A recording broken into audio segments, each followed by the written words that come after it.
وسلم فرماتے ہیں اور رمضان آتا ہے تو کریم کے کریمانہ فیصلے ہونا شروع ہو جاتے ہیں۔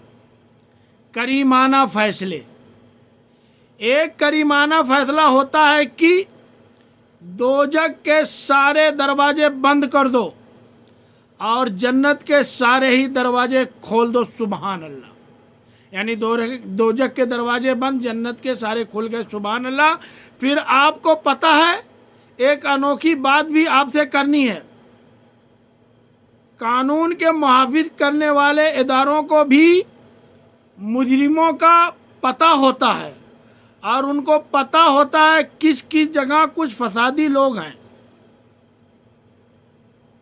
وہ دیکھتے ہیں ملک میں کوئی خاص مہمان آ رہا ہے جو ملک کے لیے فائدہ مند ہے اور وطن کے لوگ اور وطن کو اس سے فائدہ ہوگا،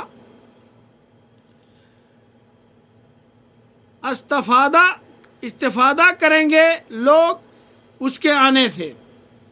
تو کیا کرتے ہیں ملک کے لوگ؟ کیا کرتے ہیں؟ ان فسادیوں کو پہلے بند کر دیتے ہیں۔ کہتے ہیں ایسا نہ ہو کہ یہاں آئے کوئی خرابی کریں،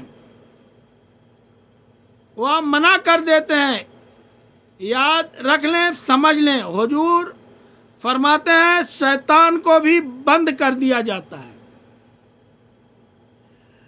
رمضان آنے والا ہے تو اللہ شیطان کو قید کر دیتا ہے، جکڑ دیتا ہے۔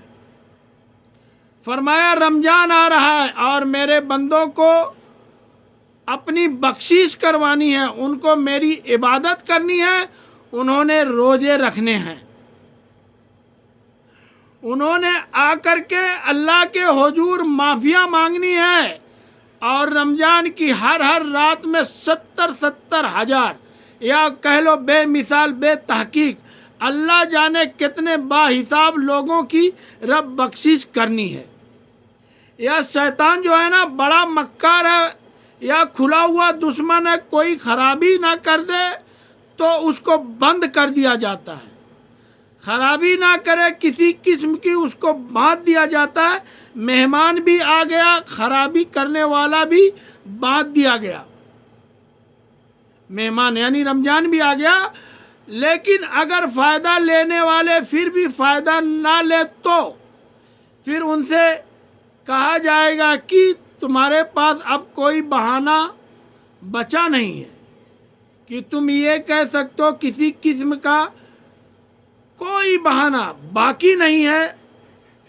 اب تو یا تھا تم کو بخشش کروانی تھی، استغفار پڑھنے چاہیے تھے، دعا کرنی تھی، قرآن کی تلاوت کو کثرت سے کرنا چاہیے تھا، لیکن چونکہ